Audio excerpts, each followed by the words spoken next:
रसोइया को सरकारी कर्मचारी का दर्जा क्यों नीतीश कुमार जवाब दो। सर आप देख रहे हैं द थर्ड आई।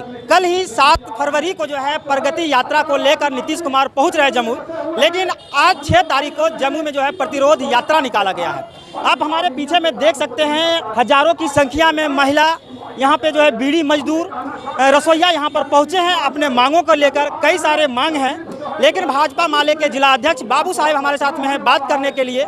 हम उनसे जानना चाहेंगे कि प्रतिरोध यात्रा निकालने का क्या तात्पर्य है, क्योंकि कल ही जो है बिहार की मुखिया नीतीश कुमार जम्मू पहुँच रहे हैं। सबसे पहले हम स्वागत करना चाहेंगे आपको। बहुत बहुत धन्यवाद आपको और आपके सारे चैनल्स के श्रोताओं को भी। कल ही माननीय बिहार के मुखिया नीतीश कुमार प्रगति यात्रा को लेकर जम्मू पहुंच रहे हैं और एक दिन पहले जो है आप जम्मू में प्रतिरोध यात्रा निकाल रहे हैं, क्या कारण है? आज हमारा जो प्रतिरोध यात्रा मार्च है, इस प्रतिरोध मार्च के माध्यम से बिहार सरकार के जो मुखिया माननीय नीतीश कुमार जी का आगमन जो कल 7 तारीख को जम्मू की धरती पर हो रहा है, और हम लोग इनसे सवाल पूछ रहे हैं कि आपने जो प्रगति यात्रा के नाम पर सरकार ने जो वादा किया था कि हम यहाँ के बीड़ी मजदूरों को उनके न्यूनतम मजदूरी की गारंटी करेंगे, लेकिन आज हम देख रहे हैं कि बीड़ी मजदूरों के जो न्यूनतम मजदूरी बिहार सरकार की जो अधिसूचना सितंबर 2024 में हुआ था, उस अधिसूचना में उन्होंने साफ लिखा है कि प्रति 1000 बीड़ी बनाने पर 397 रुपया की गारंटी किया जाएगा। लेकिन आज हम देख रहे हैं कि जम्मू जिला के लाखों ऐसे बीड़ी मजदूर हैं जिनको मात्र और मात्र 100, 110, 115 रुपया मजदूरी दिया जाता है। जब यहाँ के विभाग के द्वारा सरकार की अधिसूचना के तहत मजदूरी लागू करने की बात होती है, तो दूसरी तरफ हम देखते हैं कि यहाँ के बीड़ी कंपनी उसके खिलाफ एक बैठक करते हैं और बैठक करके बिहार सरकार द्वारा अधिसूचित 397 रुपया मजदूरी को धत्ता बताते हुए, उसको धज्जी उड़ाते हुए, उनके आदेश का अवहेलना करते हुए मात्र 100 रुपया, 110 रुपया, 115 रुपया देने की बात करते हैं। हम सरकार से यह मांग करना चाहते हैं, और खास करके नीतीश सरकार का जब कल आगमन है, उनसे यह मांग करना चाहते हैं कि बीड़ी मजदूरों की जो दुर्दशा है, उनकी जो जर्जर स्थिति है, उनके जो अस्पताल हेला जोत की जर्जर हालात है, उनको सुदृढ़ किया जाए, उनको न्यूनतम मजदूरी की गारंटी किया जाए। अगर आप नहीं करते हैं, इसका मतलब है कि आप फाइलों की बात करते हैं। एक कहावत है कि फाइलों में गाँव की मौसम गुलाबी है, ये आंकड़ा झूठी है, ये बातें किताबी है, जो नीतीश कुमार की इस प्रगति यात्रा में झलक रहा है। आज हम देख रहे हैं कि बिहार के अंदर जो रसोइया हैं, रसोइया महिला सशक्तिकरण के नाम पर बड़ी बड़ी बातें नीतीश सरकार कर रहे हैं, लेकिन बिहार में और खास करके जम्मू में 5000 रसोइया जो विद्यालय में काम करती है, 6-6 घंटा 8-8 घंटा काम करती है, और मात्र उनको मजदूरी के तौर पर 1650 रुपया दिया जाता है। हम सरकार से मांग करना चाहते हैं, क्या महिला सशक्तिकरण के नाम पर रसोइया का श्रम का शोषण करना कितना बड़ा अपराध है?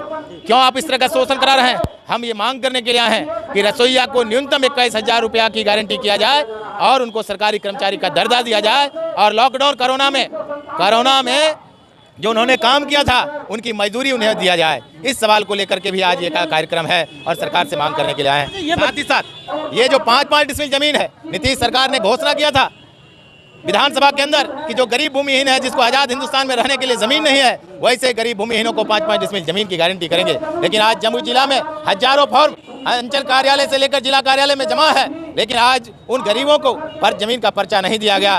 और दूसरी तरफ हम देख रहे हैं कि प्रधानमंत्री आवास योजना के नाम पर हजारों हजार का लूट का खेला जारी है। गरीबों को जब जमीन नहीं होगा, आवास कहाँ से मिलेगा? ये सरकार से हम पूछने के लिए आए हैं। साथ ही साथ हम ये मांग करने आए हैं कि स्वास्थ्य की जर्जर हालात है जम्मू जिला में। आज हम देखते हैं कि 289 प्राथमिक उप स्वास्थ्य केंद्र है, लेकिन प्राथमिक उप स्वास्थ्य केंद्र में डॉक्टर है, न वहाँ पर दवाइयाँ हैं, न वहाँ पर नर्स है, किसी प्रकार की कोई सुविधा नहीं है, यह सिर्फ और सिर्फ कागजों पर है। हम सरकार से मांग करने के लिए आए हैं कि आज से 40 साल पहले जो शिक्षा में इंफ्रास्ट्रक्चर बनाया गया था, उसके बाद उसे कोई बुनियादी परिवर्तन नहीं किया गया है, सिर्फ सीट बढ़ाने का काम किया जा रहा है। हम सरकार से मांग करते हैं कि जम्मू जिला के हर एक प्रखंड मुख्यालय पर महिला डिग्री कॉलेज का निर्माण किया जाए। आज किसानों की स्थिति क्या है? पटवन की नहीं हो रहा है। आज जो बरनार जलाशय 40 वर्षों से 4 दशकों से अधूरा पड़ा है, किसानों के बरनार जलाशय बनने से जम्मू जिला के 56,000 एकड़ सिंचित होता, लेकिन आज हम देख रहे हैं कि सिंचाई के अभाव में वो जमीन बंजर होते जा रहा है। सरकार से हम मांग करने के लिए आए हैं कि 20 साल में आपकी कौन सी प्रगति हुई कि बरनार जलाशय में एक ईंट तक नहीं लगा?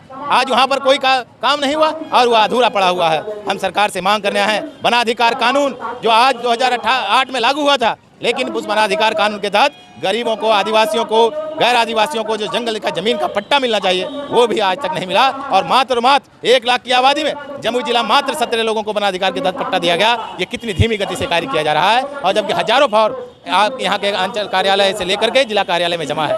हम और साथ ही मांग करने चाहते हैं कि आप जो देख रहे हैं कि सिद्धू कानू के सवाल पर यहाँ के जिलाधिकारी ने लिखा था आंदोलन के बाद कि हम सिद्धू कानू चांद भैरव का प्रतिमा स्थापित करने के लिए यहाँ के कमिश्नर को चिट्ठी लिखा गया था, लेकिन आज तक सिद्धू कानू का प्रतिमा जिला मुख्यालय पर नहीं लगाया गया। ये बड़ी ही बात है। और इन तमाम सवालों को लेकर 15 सूत्री सवाल को लेकर, चाहे वह बीपीएससी छात्रों पर लाठीचार्ज हुआ उसके सवाल को लेकर, चाहे भागलपुर में पत्रकारों पर हमला हुआ, उनके ही सांसद और नेता इसमें संलिप्त हैं, उस पर कोई कार्रवाई नहीं हुई। उन तमाम सवालों को लेकर 15 सूत्रीय सवाल को लेकर आज हम लोग यहाँ पर आंदोलन कर रहे हैं, सरकार से मांग कर रहे हैं, जिला प्रशासन से हमारी मांग है कि हमारा 15 सूत्री मांग मुख्यमंत्री तक पहुँचाया जाए और उनसे सवाल पूछा जाए कि 397 रुपये अगर मजदूरी तय किया गया है तो आज गरीबों को क्यों नहीं मिल रहा है। मनरेगा में जो मजदूर काम कर रहे हैं, आज हम देख रहे हैं कि तमाम मजदूरों की मासिक आमदनी 6,000 से कम है, सालाना आमदनी 72,000 से कम है। सरकार ने घोषणा किया था कि हम तमाम जो मजदूर हैं, जो अति निर्धन परिवार हैं, जो बिहार में 94 लाख लोग हैं और जमुई जिला में 2.5 लाख लोग हैं जिसकी मासिक आमदनी 6,000 से कम है, सालाना आमदनी 72,000 से कम है, उनको आप 2 लाख रुपया लघु उद्यमी की तरह हक दो, वादा निभाओ, नहीं तो नीतीश सरकार गद्दी छोड़ो। ये आज हम लोग नारा दिए हैं और यही सवाल को लेकर हमारी डेलीगेशन जिलाधिकारी से मिलेंगे और मांग करेंगे कि हमको कल नीतीश कुमार से मिलाया जाए और इन तमाम सवालों का एक सवालों का जवाब नीतीश कुमार को देना चाहिए। तभी हम समझेंगे कि आपकी प्रगति यात्रा पर आए हैं और जनता की जो विपत्ति है वो आप सुन रहे हैं, और इसी सवाल को लेकर आज हम लोग यहाँ पर आए हैं। 17 साल पहले जो है नीतीश कुमार जो है इस चीज़ का ऐलान किया कि 55 डिसमिल ज़मीन दिया जाएगा, लेकिन 17 सालों में जब वो ज़मीन नहीं मिला है तो क्या लगता है कि आज जो है नीतीश कुमार जब प्रगति यात्रा पर आ रहे हैं तो क्या सबको मिल पाएगा?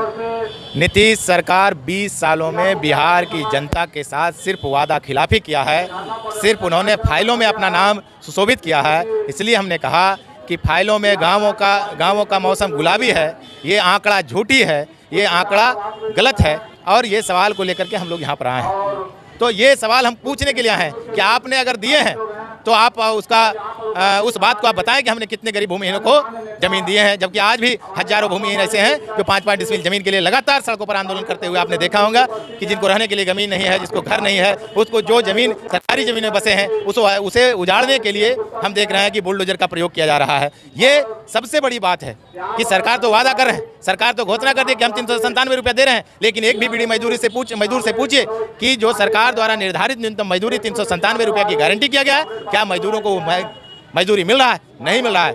ये पदाधिकारियों और कंपनियों के मेल के कारण सरकार द्वारा अधिसूचित मजदूरी को लागू नहीं हो रहा है, कंपनियों को लाखों करोड़ों का फायदा हो रहा है और मजदूरों का शोषण हो रहा है। और ये बड़ी सवाल है और ये सवाल तो हम पूछने के लिए आ रहे हैं। आज मनरेगा की बात कर रहे हैं, आप निर्माण मजदूर की बात कर लीजिए, आप श्रम विभाग कार्यालय का उद्घाटन करने के लिए नीतीश जी आ रहे हैं, लेकिन इसी श्रम विभाग से हमने देखा कि किस तरह से फर्जीवाड़े करके सरकार के जनता के टैक्स के पैसे को सरकार के खजाने से किस प्रकार लूटा गया है, कौन सी कार्रवाई हुई। हम ये सवाल पूछने के लिए आए हैं कि अगर गलत तरीके से निकासी किया गया, एक आदमी का 2 मृत्यु प्रमाण पत्र बनाया गया, तो वैसे एलईओ पर, वैसे श्रम अधीक्षक पर कार्रवाई क्यों नहीं हुई जो गलत तरीके से सरकार के पैसे, जनता के टैक्स के पैसे का लूट किया गया है। ये सवाल तो हम पूछने के लिए आए। आज हम देख रहे हैं कि 289 health and wellness centre Jamui जिला में, लेकिन 289 हेल्थ एंड वेलनेस सेंटर में कहीं पर भवन नहीं है, सिर्फ कागजों पर है। एक हेल्थ एंड वेलनेस सेंटर में 17.5 लाख रुपए का बजट आता है, वहाँ पर 1 सीएचओ, 2 नर्स, 5 आशा कर्मी को बहाल नियुक्त करना था, वहाँ पर दवाइयाँ होनी थी, लेकिन आज हम देख रहे हैं कि वो सारे के सारे फाइलों पर है। एक बड़ी घोटाला है और इस घोटाले के खिलाफ कार्रवाई होनी चाहिए, जांच होनी चाहिए, सरकार से मांग करें। क्या लगता है कि नीतीश कुमार से कल मिलने के लिए आप लोगों को आदेश दिया जाएगा? हमें यह पूरा भरोसा है, और अगर सरकार गरीब जनता के हितकारी हैं, अगर जमुई के जनता के पक्ष में अगर कोई बात सुनने के लिए वो आ रहे हैं, जमुई की प्रगति देखना चाहते हैं, तो ये सारे मुद्दे पर उनको जवाब भी देना चाहिए और उनके प्रतिनिधियों से मिलना भी चाहिए, क्योंकि यही वास्तविक जमुई है कि 4 लाख बीड़ी मजदूरों को आज मजदूरी नहीं मिल रही। देखिए, अपने 15 सूत्री मांगों को लेकर और बाबू साहब ने साफ तौर पर कह दिया है कि अगर नीतीश कुमार जी अगर चाहते हैं कि जमुई का प्रगति हो तो कल जो है हमें जवाब चाहिए 15 सूत्री मांगों को जो लेकर आए हुए हैं। बाकी जो है आप लोग बताइएगा कि नीतीश कुमार एक तरफ प्रगति यात्रा कर रहे हैं, दूसरी तरफ जम्मू में एक दिन पहले जो है प्रतिरोध यात्रा निकाला गया है। बाकी क्या कुछ कहना चाहिएगा, आपका प्रतिक्रिया का मुझे इंतजार रहेगा। खबर को पूरे देखने के लिए धन्यवाद, आभार।